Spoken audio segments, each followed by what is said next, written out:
Good morning, students. Today we are going to discuss about the topic of block diagram reduction in our control system subject.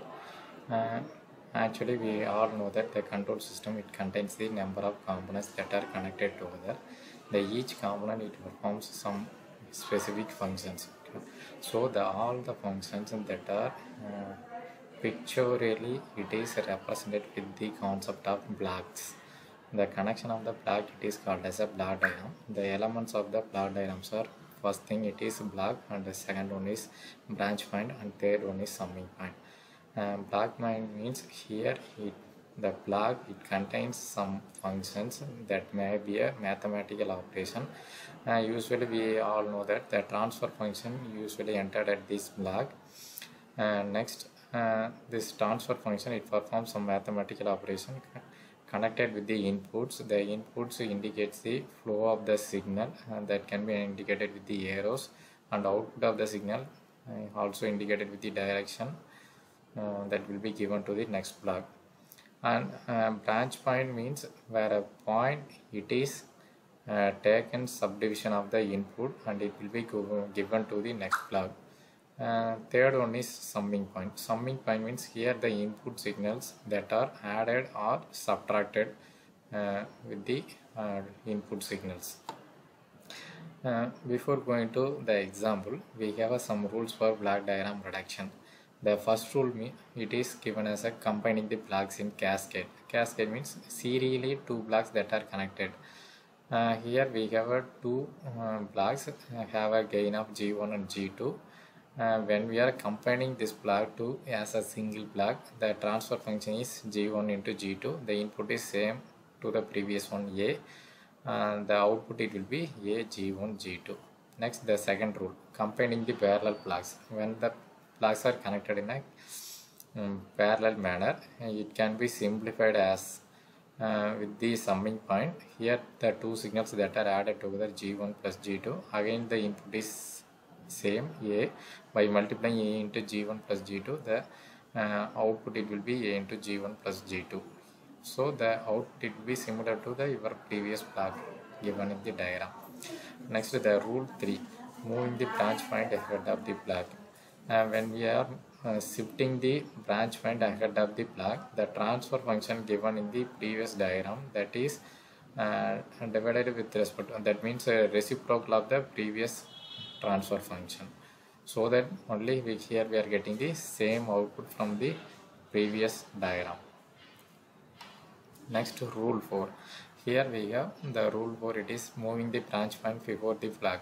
When we are shifting the branch point before the block, the gain it will be taken as the previous one, like same transfer function as G, so that the same output will be getting here also. Next, the rule 5 is moving the summing point ahead of the block. When we are moving the summing point ahead of the block, the transfer function of the block it will be again introduced in the second input for B. Finally, we are getting the same output as A plus B into G. Next, when rule 6, moving the summing point before the block. When we are moving the summing point before the block, the transfer function it is divided, that means reciprocal of the transfer function. Next, rule 7, interchanging summing point. When we are interchanging the summing point, the relevant or respective operation that has to be performed, plus that means addition or subtraction that can be performed, but finally we are obtaining the same output as A plus B minus C.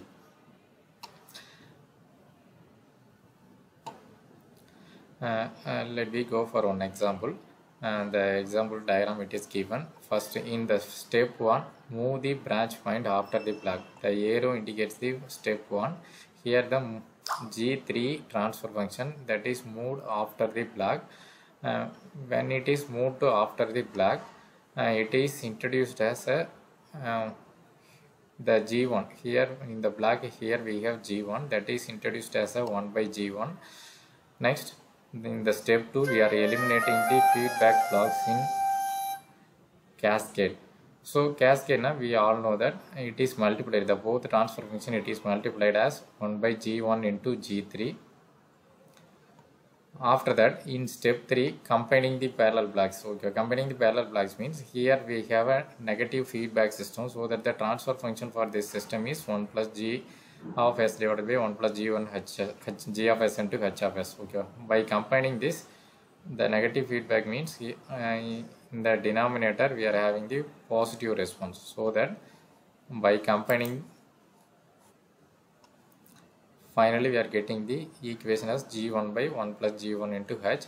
Here also we have one more block with the positive feedback loop, so that the response will be g of s divided by 1 minus g of s into h of s. Therefore, in the step 4 we are obtaining the equation as g1 divided by 1 plus g1 into h and g2 plus g3 by g1. By simplifying, okay, finally we are combining the blocks in cascade. We have two blocks, combining the blocks in cascade, and by simplifying the equation, finally we are obtaining the transfer function c of by r is equal to g1 into g2 plus g3 divided by 1 plus g1 into h. This is the overall transfer function that we have obtained for the given example. Thank you.